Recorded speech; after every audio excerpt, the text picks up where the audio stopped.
Hello friends, welcome to Kaniyari designs. இன்றைக்கி வந்து ஒரு சிம்பிள் ப்ளவுஸ் ஒர்க் தான் நம்ம பார்க்க போகிறோம். ஸோ நீங்கள் இப்போ புதுசாக நம்ம வீடியோ பார்க்குறீங்க அப்படின்னா மறக்காமல் கீழே இருக்க சப்ஸ்கிரைப் பட்டனை சப்ஸ்கிரைப் பண்ணி வச்சுக்கோங்க. நம்ம சேனலில் கண்டினியூஸாக ப்ளவுஸ் ஒர்க் அண்ட் கிளாஸ்க்கு ரிலேட்டடான வீடியோஸ்லாம் பார்த்துட்ருக்கோம். கண்டிப்பாக உங்களுக்கு யூஸ்ஃபுல்லாக இருக்கும். இப்போ நம்ம ப்ளவுஸ் ஒர்க்குள்ளே போகலாம். இன்றைக்கி வந்து ஒரு சிம்பிள் ப்ளவுஸ் ஒர்க் தான். எப்பயுமே நம்ம ப்ளவுஸ் ஒர்க் ஸ்டார்ட் பண்ணும்போது ஜரி த்ரெட்டால் அவுட்லைன் கொடுத்துட்டு அதுக்கப்புறம் தான் நம்ம நெக்ஸ்ட் என்ன டிசைனாக இருந்தாலும் நம்ம அப்ளை பண்ணுவோம். ஏன்னா அது ஸ்டிச்சிங்க்கு பர்பஸ்க்காக, ஓகேங்களா. ஸோ நான் வந்து ஒரு 3 to 4 லைன்ஸ் கிட்ட நீங்கள் ஜரி த்ரெட்டால் பண்ணிக்கோங்க. நான் இப்போ வந்து 3 லைன்ஸ் கிட்ட போட்டிருக்கேன். நெக்ஸ்ட் வந்து ஒரு கொடி டிசைன் மாதிரி அதில் கட் ஒர்க் வச்சு பண்ண போகிறோம். ஸோ நான் வந்து ஃப்ரீ ஹேண்டில் தான் நான் வந்து ட்ரா பண்ணுறேன். உங்களுக்கு வந்து ஃப்ரீ ஹேண்டில் ட்ரா பண்ண வரல அப்படின்னா பேப்பரில் ட்ரா பண்ணிட்டு கூட நீங்கள் ட்ரேஸ் பண்ணிக்கலாம், ஈவனாக உங்களுக்கு வரதுக்காக.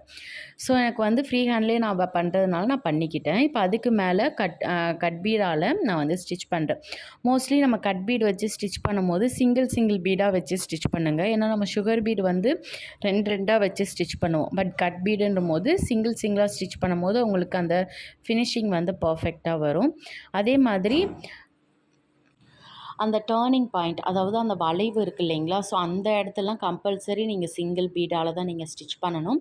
அப்போ தான் அந்த கர்வ் எல்லாமே உங்களுக்கு பர்ஃபெக்டாக வரும். ஸோ நீங்கள் அந்த ஸ்ட்ரெயிட்டாக இருக்கிறது கூட நீங்கள் டபுளாக கூட நீங்கள் ஸ்டிச் பண்ணிக்கலாம். பட் அந்த கர்வில் வந்து கண்டிப்பாக சிங்கிள் பீடாக ஸ்டிச் பண்ணுங்கள். நெக்ஸ்ட்டு அந்த கொடி டிசைன்லேயே அது வந்து பேக் சைடில், ஓகேங்களா. ஸோ அந்த கர்வ் வர்றதுக்கு பேக் சைடில் நம்ம வந்து ஒரு லீஃப் டிசைன் மாதிரி நம்ம பண்ண போகிறோம்.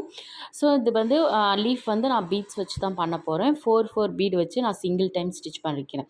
நான் ஸ்டிச் பண்ணும் போதே பாருங்கள், ஃபஸ்ட்டு 4 பீடு லோட் பண்ணிவிட்டு நான் ஸ்டிச் பண்ணிப்பேன். திரும்ப எம்டி ஸ்டிச் கொடுத்துட்டு அதுக்கப்புறம் திரும்ப 4 பீடு வந்து நான் ஸ்டிச் பண்ணிப்பேன். ஸோ அந்த மாதிரி பண்ணுங்கள், உங்களுக்கு ஈஸியாகவே இருக்கும். ஸோ ஃபுல்லாக இந்த மாதிரி முடிச்சுட்டு நெக்ஸ்ட்டு நம்ம ஸ்டோன் ஒர்க் தான் பண்ண போகிறோம். ஸோ இது வந்து பட்ஜெட் ஃப்ரெண்ட்லியாகவும் இருக்கும். நம்ம ஸ்டோன் ஒர்க் பண்ணும்போது நம்மளுக்கு ப்ளவுஸுமே நல்லா பார்க்க ஒரு கிராண்ட் லுக்காக இருக்கும்.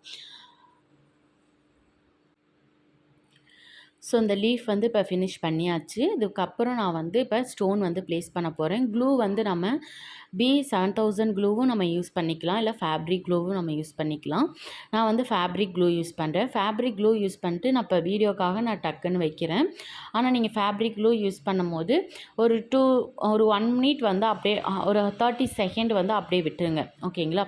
ஸோ லைட்டாக ட்ரை ஆயிரும். அதுக்கப்புறம் நீங்கள் ஸ்டோன் ப்ளேஸ் பண்ணும்போது உங்களுக்கு ஈஸியாகவே ப்ளேஸ் ஆயிரும். நல்லா ஸ்டிஃபாக உங்களுக்கு இருக்கும்.